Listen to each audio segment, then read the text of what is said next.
Hi, I'm Karina Lawrence and welcome to Arts Talk TV. I'm here at Miami Marquetta, which is a fantastic entertainment hub here on the Gold Coast. It showcases live music and events, great food, and supports the local arts community. I'm so excited to introduce you to our next guest. He is a skilled gymnast, aerobics world champion, dancer, choreographer, and a certified success coach. Please welcome to the show the ever-abundant Anthony Ikin. Welcome. Oh, thank you so much for having me. So awesome to see you. Now, normally you're between the Gold Coast and LA. Yes, myself and my husband moved to Los Angeles kind of in the second half of last year, and we went to follow our big dream of, he works in television, and for me, choreographically and creatively. Not long after we got there, obviously COVID-19 hit and it struck America really bad. So we have had an interesting year. We've dealt with it the best we can. We've made a few pivots in our life. We've come out still happy and glad we moved there, and some new ventures on the horizon, which is really exciting. You've got two older brothers. Yeah. One is a professional rugby player.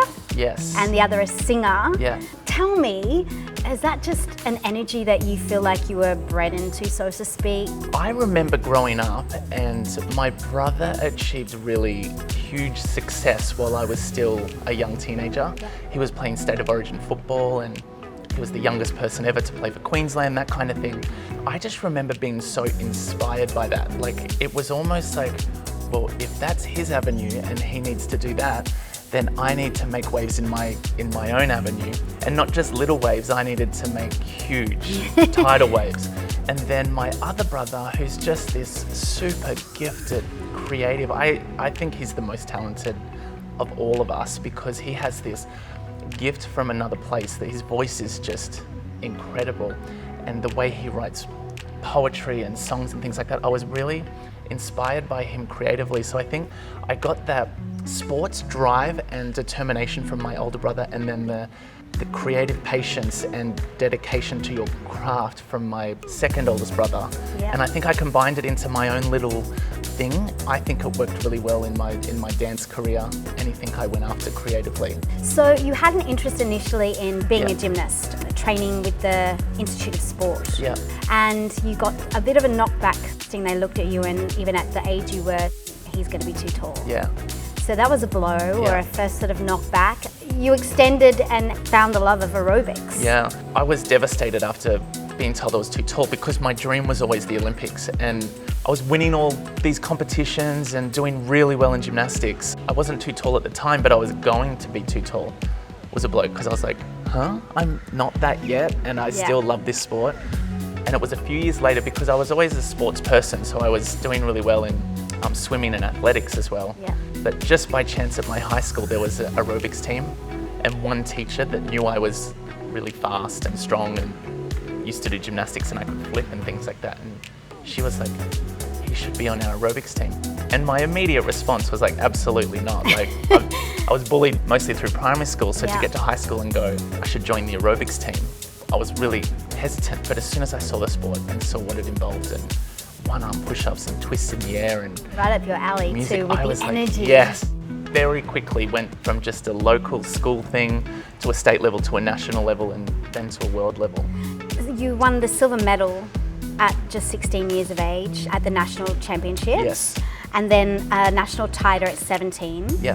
Now, when was it that you went on to become the world champion? Because you got into dance. Yeah. And choreography and all of that, but you went back because you really had this hunger to achieve that status of world champion. Yeah. And you went back to that at 31 years of age. The reason I got into dance is the year, I think I was, at 17 I became the national champion, and then I went to the world titles and I got the bronze medal in the elite male section. And it was, one of the judges came up to me and said, you will win next year. If you go to dance class, you need to get more fluidity in your movement. Okay. And so that's when I came back home and was like, I need to do some dancing. I'd done a little bit of it at school dance, but I wanted to take it further. And I was very lucky that Robert Sturrock was on the Gold Coast at that time. So my first dance class outside of a school program was straight to Robert Sturrock. He led me on the path originally in dance. A lot of people think gymnastics would automatically lead you into dance, and it's not the case because we're so stiff, and this part of our body, we don't use it. It's just jumping and staying as straight as you can. So I remember body rolls and things like that. I had no idea. I physically couldn't roll my body because it had been trained for so long, and in aerobics to be so straight. Yeah. And then even with pirouettes, I know in gymnastics, you literally just spot your shoulder and twist and hope for the best. And then all of a sudden I had to do pirouettes and spot a different way. It was relearning almost. Yeah. I stopped doing aerobics because I fell in love with dance, and that took me on a completely different path. The world champion training in aerobics is so brutal. I tried to do it successfully at the start, and I went from 3rd in the world back to 7th in the world. There was one competition where I came, I think it was 11th out of 12 countries. There was only 12 people in it, and I came 11th. And I remember that was devastating for me because I was on track to be the champion. Yeah. I didn't handle it to the best of my ability. I was dancing and putting my energy into that, but I was also partying on the side. And I think it was the reason that I didn't achieve where I wanted to, or didn't achieve what I wanted to achieve, and knew I could, which is why at 31 I was like, back on the path. yeah, and I'm gonna give it my all. And I did, I trained my ass off. Sometimes age doesn't really matter. If you have a goal and you set your mind to it, you can achieve anything. I just want to touch base on obviously that disappointment, and certainly when you've been brought up with so much self-discipline. Yeah. How did that affect you, like mentally and, you know, your self-esteem? Yeah. It's in retrospect that I look back and I'm so grateful of the journey that I went on, because even not having the easiest path towards my success at a young age, there definitely blows to your ego and blows to your self-confidence, but I'm such a more resilient and strong and I think successful person because of it. Yeah, I understand. So looking back in hindsight, I wouldn't change anything. Yeah, there was probably like a little force underneath that, the disappointment of maybe not being as successful in the aerobics as you'd hoped. Yeah. Just pushed to fuel you for the success, because you went on and you worked at the Moulin Rouge as a can and those cartwheels and all those tricks really blossomed and assisted you there. What was it like moving overseas? Oh my goodness, it was so amazing. I was there for a year, and back then I didn't audition or anything. I think Kath Goulet, my agent with Grey Boy, I think we sent a DVD or something by post over there. Yeah. And then all of a sudden I had this job to move to Paris, but it was really quick. I had to be there in like a month or something like that. And then as soon as I got there, I just learnt the dancer show, and then they're like, can you learn the can solo? Can you do that? And I'm like, yes. And then they're like, can you do dancer solo? Yes. And then I got to do the lead role in a tour of Japan before I come home. So I was wonderful experience. It was incredible. Wow. Okay, so then you came back home after doing that, and so you think you can dance. Yeah. You auditioned for that. Yeah. You were a great success. I remember watching you on the show. You were brilliant. Oh, thank you. You're in the top 10. Yeah. To explain to the viewers, like, you know, working in TV. Yeah. How different was it to any other experience you'd had? Especially, I was on the first season. And I know I'm very close with Kate Wormold, and I know you've had her on the show as well. We were so close during that experience together because we were so blind. We had no idea what we were doing. The show was very well run, but it was also their first season, so they were feeling their way. Yeah, and scheduling and things like that. It was such a crazy time. I loved it because I came out of there a better dancer than when I went in, which was amazing. And like you said, the TV world is so different to being on stage or being in a class. How did you find that different? I used to watch back the routines and think, oh, I thought I danced with so much more energy than that. I could see the TV zaps so much of your energy. Yeah. So I learnt that, and then it's performing to a camera, not so much an audience. Yep. TV is a skill set you have to get used to. And your internal dialogue that's happening at the time and trying to look and be a certain way. Yep. I'd never had to experience that before, and especially on a show like So You Think You Can Dance, where you have to win votes and win people over and try and impress people. If I could do it again, I wish I was less of the dialogue in my head. I'm always thinking like it was, should I do this? Should I say that? What should I look like? That kind of thing. Yeah. I wish I could change that and just be so authentically raw, and whatever happens. Yeah. And was the cast like very supportive of one another? Yeah. To be honest, we were rehearsing so much. I think it was like 5 a.m. till 10 a.m. some mornings where you rehearse. That's intense, you know. And then you're filming things like this, like you're going into all this filming. So the days were just jam-packed. And there was a little pub across the road and we'd just go have a glass of wine for $3.79 like at the end of the day, just to like go, how was your day? How was your day? Intense. And yeah. Decode almost. Yeah. Because I mean, physically that's an intense schedule. Yeah. Emotionally and mentally, as you were saying, those sorts of pressures. Yeah. So you guys did well. Yeah. You know, not to deal with any serious injuries as such. So. Well, I tore my chest muscle off the bone. Oh my God. In the routine on stage.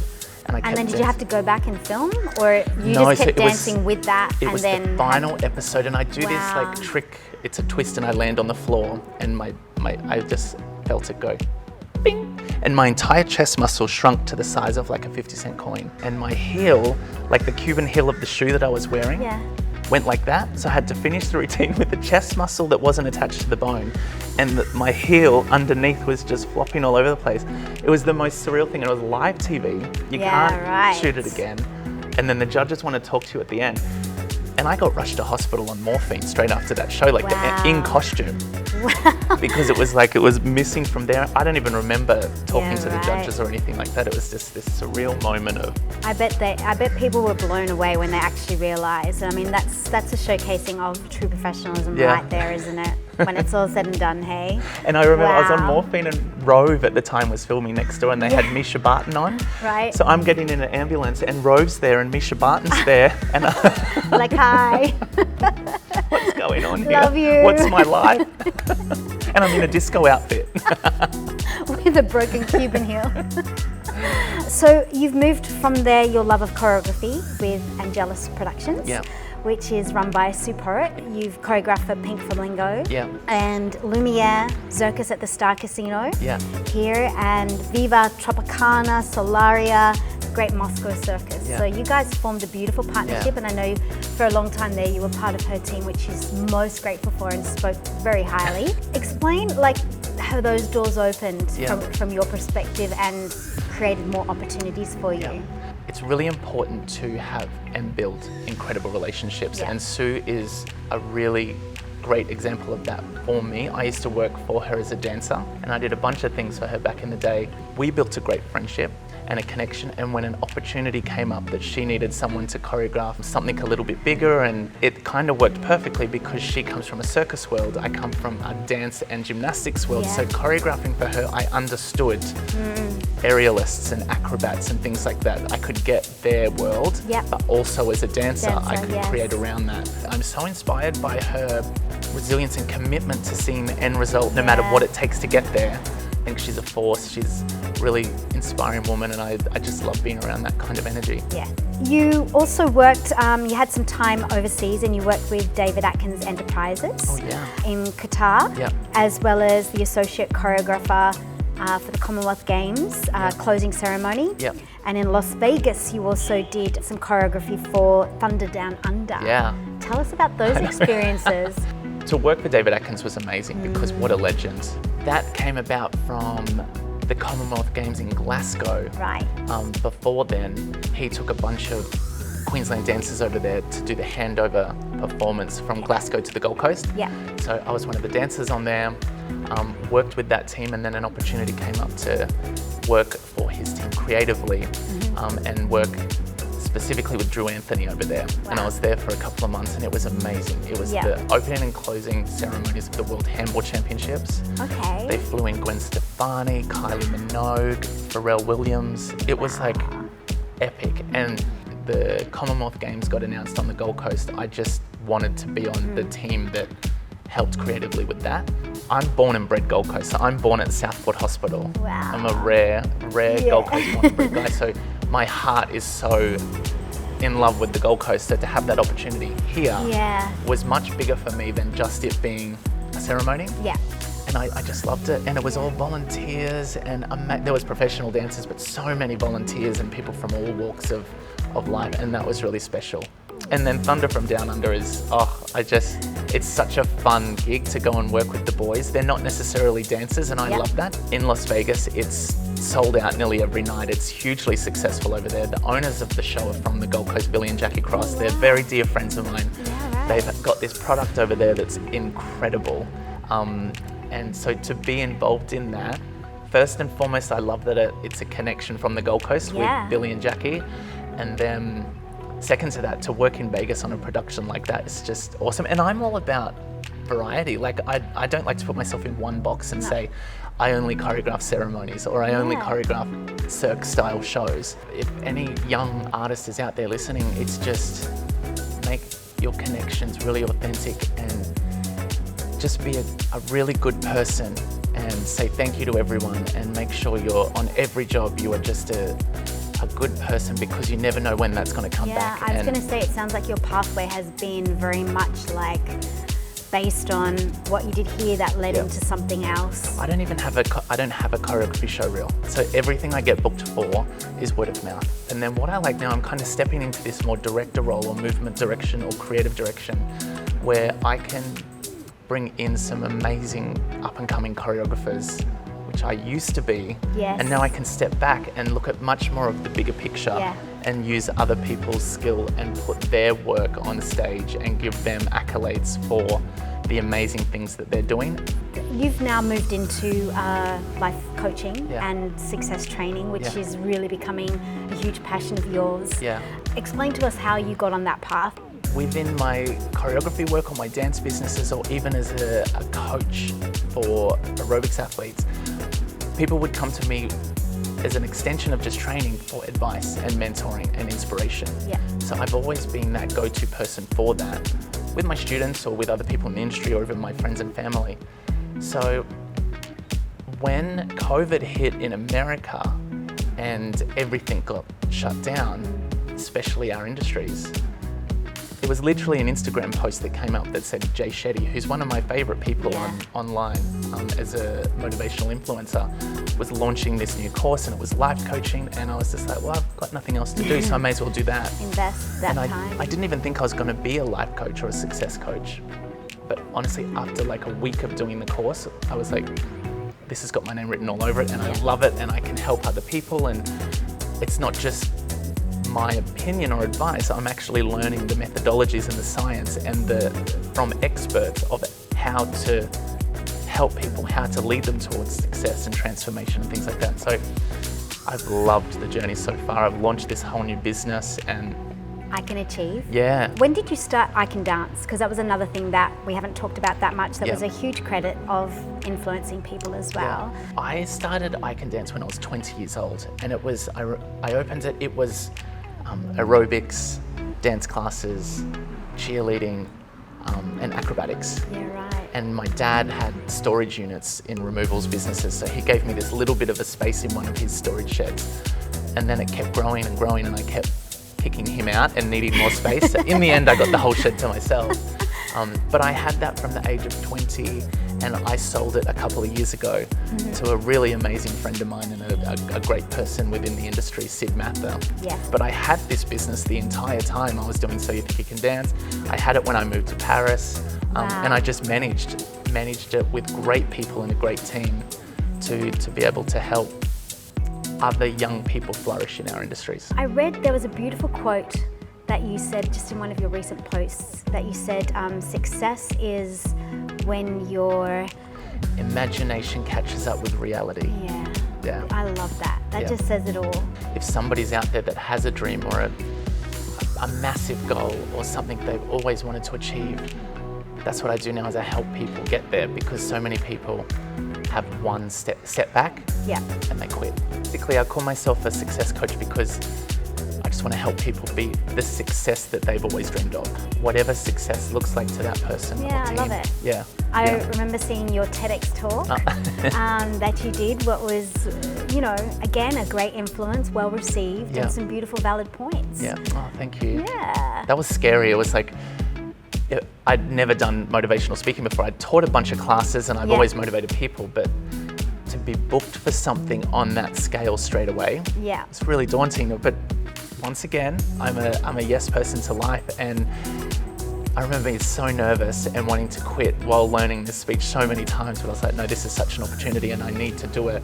Then that started that journey, and I started getting bookings for being a speaker and things like that, and I was like, oh okay, let's do this. So it's true, open those doors. Yeah. Yeah. One door closes, another one will open. Yeah. It's just you've got to find... There's opportunities all around us and you've just got to Pay start attention. and say yes. Yeah. With your success or your life coaching, because you were really brought up in that environment and society led you to believe with the bullying, you know, that you weren't accepted as normal, whatever that is, Yeah. or you weren't going to have a normal life of marriage and kids, but tick, tick, tick to all of that. Just because something hasn't happened doesn't mean that it can't. Maybe it just hasn't happened yet. Never write things off. Yeah, beautiful. Possibility is everywhere. Well, Anthony Ikin, we have a very fun little part of our segment now called Shutter Speed Challenge on Arts Talk TV. So are you up for it? Yes, Okay, I think last song you listened to? The Joke. And it's amazing. What does creativity mean to you? Being open and not singular. Person you'd most like to meet? So Mariah Carey is, I'm a Mariah boy from young, and I know she's a bit of a diva and a bit of a hot mess at times, but I'd love to meet her from just a school kid thing, but then second to that, I'd love to just have a wine with Oprah. Oh yes, That'd be wouldn't that be amazing. incredible? All right, well what would you say to Mariah? I love you. What would you ask Oprah? Oh, I don't think I'd ask her anything. I'd like to tell her what an influence she's been. Okay, the last piece of art that really affected you? Last night, my parents-in-law have a place in Main Beach and they have some Slim Aaron's photography. And this is old school Hollywood, but it's in Palm Springs and I think it's like the 50s or 60s or something. They're all around the pool. It's just a vibe and a lifestyle that I just love, and it makes me smile and it touches me, and I just think it's so beautiful. Okay, if you had to label creativity with a colour, what colour would you choose? Fuchsia bright orange. Wow.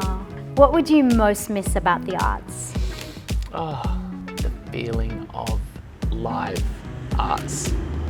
How it makes you feel, how it moves you. I love anything live, whether it's music, theatre, musicals, stage shows, productions, that feeling in a show when it just taps into you. Yeah. Okay, what's on your bedside table?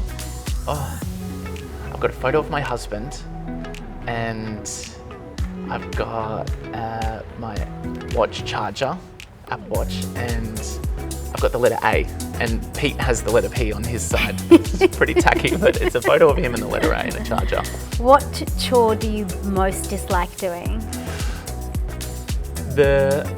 When you get the laundry out of the dryer and you have to fold everything.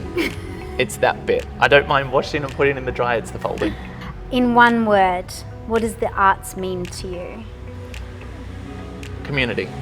Yeah. Like this. Like, yeah. And creation and yeah, I love it. Anthony Ikin, it is such a privilege to connect with you, and welcome back to the Gold Coast. It's so great to have you here, and I can't wait to see how your new business goes and the influence and the energy that you offer. It is such an inspiration regardless. So thank you for sharing your awesomeness with us. Thank you for having me. Pleasure. Thank you. I love this. This is awesome.